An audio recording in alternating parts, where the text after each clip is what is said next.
मंच में उपस्थित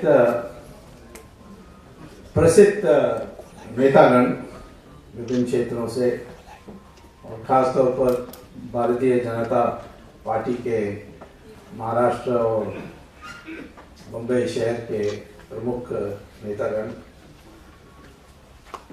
यहाँ इस हॉल में बैठे अनेक यहाँ की बम्बई आदरणीय बम्बई की जो मेरा एक प्रकार से राजनीतिक जीवन जहाँ से मैंने शुरू की उस शहर के प्रमुख लोग यहाँ उपस्थित हैं, उनको मैं नमस्कार करता हूँ। और विशेष तौर 40 साल की दोस्ती में राम नाईक के साथ हमने कितने घंटे बिताए। इस ये जो आंदोलन चली जनजन के नाम से और फिर बाद में आज राम मंदिर और उसके बाद एक सांस्कृतिक क्रांति के नाम पर जो इस देश में एक लोगों का आशा है कि हमारे देश की एकता को एक ऐसे नमूना प्रस्तुत करें कि दुनिया में हमारी दोबारा जो 1000 साल के पहले जो सम्मान थी वो वापस आए। जब मैं लोगों से बात करता हूं कि प्रमुख परिवर्तन क्या होनी चाहिए तो मुझे आमतौर पर लोग 3 बातें कहते हैं। एक, इस भ्रष्टाचार को मिटा दो, इससे हम तंग आ गए।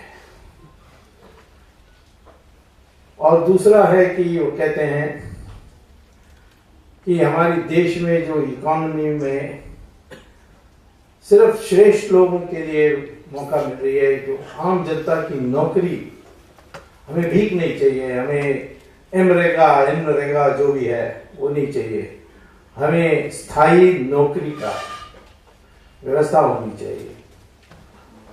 और तीसरी बात कि हमारे देश के साथ 100 करोड़ से ज्यादा जनता के देश कि इस प्रकार से जो छेड़छाड़ होती है हमारे साथ, छोटे देशों से बड़े देशों से, कहीं ना कहीं हमको एक निर्णायक मुंह तोड़ जवाब कहीं देने के लिए हम स्थिति में होनी चाहिए।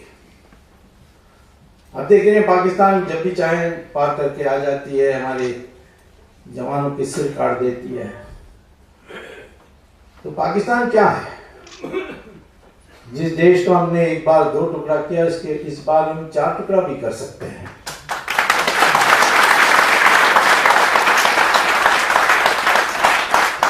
लेकिन उसके लिए एक मंशा चाहिए। ये सारी परिवर्तन संभव है, लेकिन एक मंशा चाहिए। मंशा नहीं है तो नहीं कर सकते, कितनी भी हमारी शक्ति हो सकती है। 1000 बकरी एक जगह में खड़ी हो जाएं और एक शेर आएगा तो संख्या तो बकरी के साथ है, लेकिन भागेगा बकरी। तो हम 100 करोड़ हैं और बकरी का समंशा है, तो फिर पाकिस्तान क्या? मैं तो समझता हूं कि सिंगापुर भी हमें पीट सकती है। तो इसीलिए कैसी मंशा होनी चाहिए, वो परिवर्तन पर मैं थोड़ा कुछ बोलना चाहूंगा। और दूसरा है कि शक्ति भी हो। हमारा software world class software power, atom bomb है, ये शक्ति तो बहुत है हमारे देश में, लेकिन शक्ति पर्याप्त नहीं है। उसके साथ उस शक्ति का प्रयोग करने की जो मंशा आवश्यक है वो भी आवश्यक है। मुझे लोग पूछते हैं कि मनमोहन सिंह जो है प्रधानमंत्री की कुर्सी में बैठा है, इतनी ताकत है इस और शक्ति है इस कुर्सी में, इसको प्रयोग क्यों नहीं करता है? तो मैं उनको कहानी सुनाता हूं कि जब मैं छोटा लड़का था तो मेरे पिताजी ने एक बार मुझे सर्कस ले गए और एक बड़ा पिंजरा था, उसके अंदर 5 तगड़े सिंह थे और एक दुबला पतला रिंग मास्टर आया, सबने ताली बजाया, वो अंदर गया, वो पिंजरे को उसने बंद किया और फिर उसने हुक्म दिया ये 5 सिंहों को कि चढ़ो ऊपर। तो सब चढ़े ऊपर। फिर उसने कहा मुंह खोलो, सबने मुंह खोला और उसने अपना गर्दन रखा उसने एक एक से। तो मैंने पिताजी से पूछा कि ये सिंह इनको क्यों नहीं खा जाते हैं, क्यों इसकी आज्ञा मानते हैं? तब उन्होंने उस समय मुझे बताया जो आज भी मुझे याद है। उन्होंने कहा कि जब छोटे होते हैं तब से इसको तैयार की जाती है कि हुक्म मानना, उसको खाना खिलाते हैं जब वो हुक्म मानता है तो तैयार, बड़ा होने के बाद, इतने तगड़ा होने के बाद भी वो आज्ञा मानता है। तो मनमोहन सिंह भी सर्कस का सिंह है। और हमारे देश में जो भी आज गद्दी में बैठे हैं वो वैसे ही है, उसकी मंशा है, वो डरते हैं। डर किसका है? कहीं ना कहीं कुछ छिपाया होगा।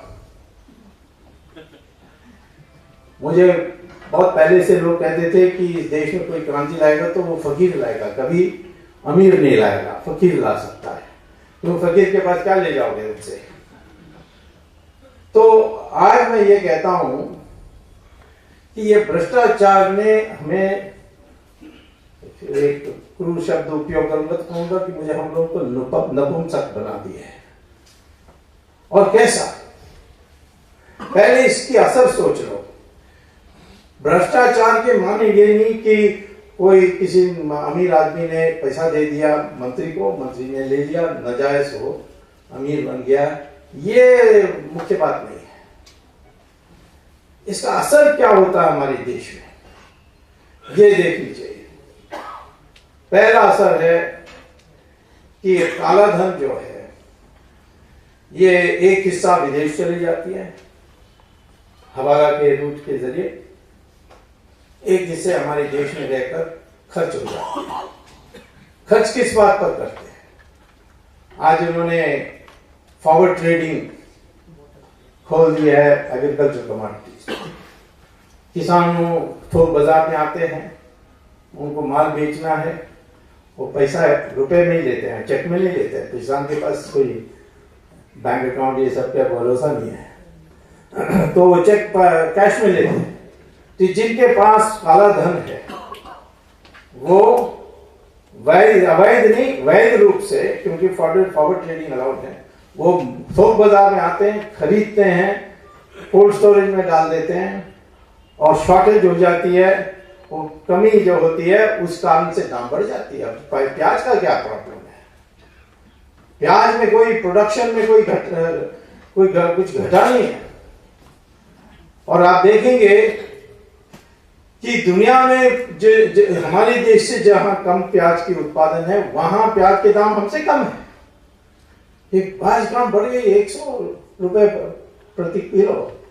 इसके कारण ये आर्टिफिशियल शॉर्टेज पैदा की जा रही है। तो पता है कि दिवाली आ रही है, लोग यानी उनको मजबूरी से वो खर्च करेंगे। मैं कहता हूं ये सरकार सिर्फ एक काम करे, 10-15 जगहों में वो कोल्ड स्टोरेज पर रेट लगाएं, दाम कम हो जाएगी। इसी प्रकार से रुपए की दाम घटी, अब रुक गई है। रुकने के कारण भी मैं जानता हूं। ये रुपए डॉलर के रेट में गिरते गई। और गिरी क्यों? क्योंकि एक दामाद दुबई में और एक बेटा सिंगापुर में वो करेंसी का फॉरवर्ड ट्रेडिंग कर रहे थे। इसको शॉर्ट सेलिंग कहते हैं। माने मैं तुमसे, आपसे, मेरे पास डॉलर नहीं है, मैं आपसे कर्जा लेता हूं कि $1 दे दो 60 रुपीस के रेट में और मैं आपको 62 रुपीस वापस कर दूंगा एक हफ्ते के बाद। तो उस डॉलर को वो लेने के बाद देश भर में, क्योंकि रुपए फेंकता है 6-7 रुपए, तो नेचुरली सप्लाई रुपीस बढ़ती है तो डॉलर का दाम बढ़ जाता है। अब उसको विश्वास है इन दोनों को, एक दामाद और एक बेटा, विश्वास है कि रिजर्व बैंक उसकी $277 बिलियन की जो रिजर्व है उसमें से $20 बिलियन निकाल करके मार्केट में नहीं फेंकेगी, जिससे डॉलर का दाम घट जाएगा। वो विश्वास कौन देगा? फाइनेंस मिनिस्टर देगा। क्यों? क्योंकि उसका बेटा सिंगापुर में बैठा है, वो कर रहा है। और दामाद, वो तो देश का दामाद है, रॉबर्ट वाड्रा। आजकल उसने दुबई में उसको क्या कहते हैं, रेजिडेंट स्टेटस ले लिया। उसको पता है क्या आने वाला है, अभी से तैयारी हो रही है उसकी। परंतु ये कोई बचने वाले नहीं है, अपनी सरकार तो आएगी निश्चित, 100% सर्टन।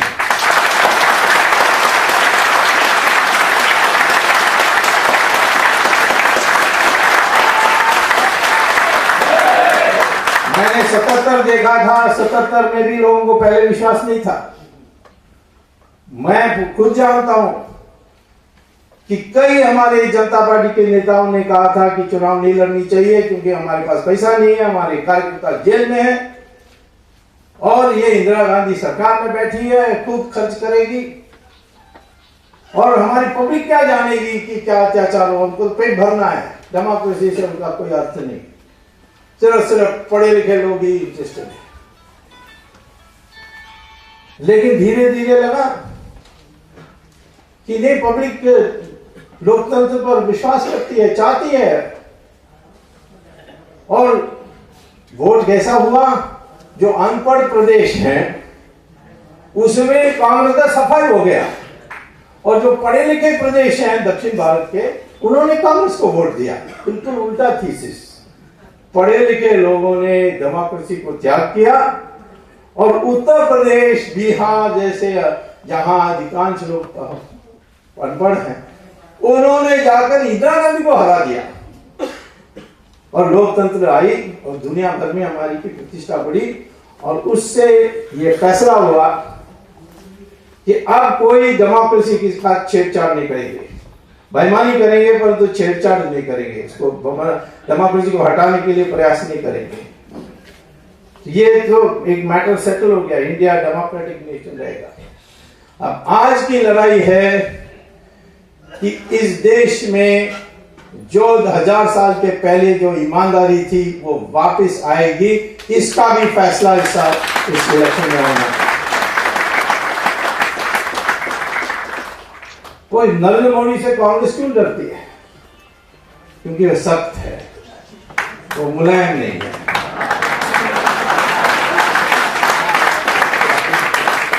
बेईमान देखेगा तो मार देगा, उसको मार देगा मैंने जेल भेज देगा। और मैं उनको कानून सिखाने के लिए बैठा हूं, कैसे कानून में अंदर। तो भ्रष्टाचार के कारण देश में महंगाई है, भ्रष्टाचार के कारण हमारे देश में जो जीवन की आवश्यकता की पर्याप्त उत्पादन होनी चाहिए नहीं हो रही है। क्यों? क्योंकि वो जो काला धन है उसमें किसमें खर्च करोगे? विलासी घर बनाने में, जमीन खरीदने में, उसमें एक एक कमरे में दुनिया भर के महंगा पेंटिंग लगाने में। ये सारी चीजों में क्या फिर हो जाती है कि जो रेट ऑफ रिटर्न है लग्जरी गुड्स प्रोडक्शन का, उस लग्जरी प्रोडक्शन की इंडस्ट्री की रेट ऑफ ग्रोथ बढ़ जाए, रेट ऑफ ग्रोथ भी बढ़ती है, प्रॉफिट रेट भी बढ़ती है। और जो जिनके पास पूंजी हो कहते हैं मैं क्यों चप्पल बनाऊं, सस्ता कपड़ा बनाऊं, जहां मुझे 5% रेट ऑफ रिटर्न मिल रही है, यहां तो 25% रेट ऑफ रिटर्न मिल रही है। और इसीलिए वो सारा इन्वेस्टमेंट डाइवर्ट करने लगते हैं। और यहां आज हमारे देश में 70% जो पूंजी है वो लग्जरी गुड्स प्रोडक्शन में प्रत्यक्ष परोक्ष रूप से जा रही है। इस्पात भी बने, उसको हम आवश्यक समझे, परंतु लगती है वैसे लग्जरी गुड्स बनाने में। तो इसीलिए आम जनता की जो आवश्यकता है वो मिल नहीं रही है। उसका कारण है काला धन। इसी प्रकार से काला धन के कारण आप टेंडर में, सड़क बनाने के टेंडर में आप भ्रष्टाचार करोगे तो रोड बनेगी, वो मिट्टी डाल के बनाएगा, कोई पूछने वाला नहीं होगा। एक बारिश आएगी, खड्डे खड्डे। बंबई जैसे शहर में जिसको दुनिया के सबसे श्रेष्ठ देशों में गिना जाता है, वहां ठीक से सड़क नहीं बना सकते। मलेशिया में हिंदुस्तानी कर्मचारी बनाते हैं, नाइजीरिया में बनाते हैं। जब इराक की जो इन्वेजन हुई थी तो अमेरिकन ट्रूप्स ने वो बंदरगाह है बसरा, उसमें उन्होंने टैंक ये सारे उतारे और फिर रोड से गए बगदाद, तो जीते, यानी सदाम की मदद की। तो उसके बाद बुश ने कहा कि एक तो अच्छा काम किया उसने, अच्छा सड़क बनाया। तो मैंने बुश को चिट्ठी लिखा, ये इसने नहीं बनाया, ये इंडिया के इंजीनियर लिमिटेड ने बनाया।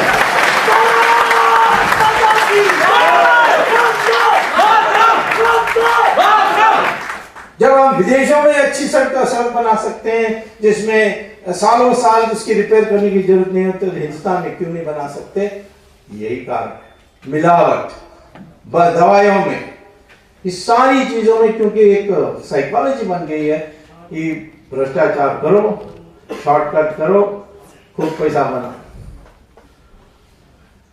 एक और भयंकर परिणाम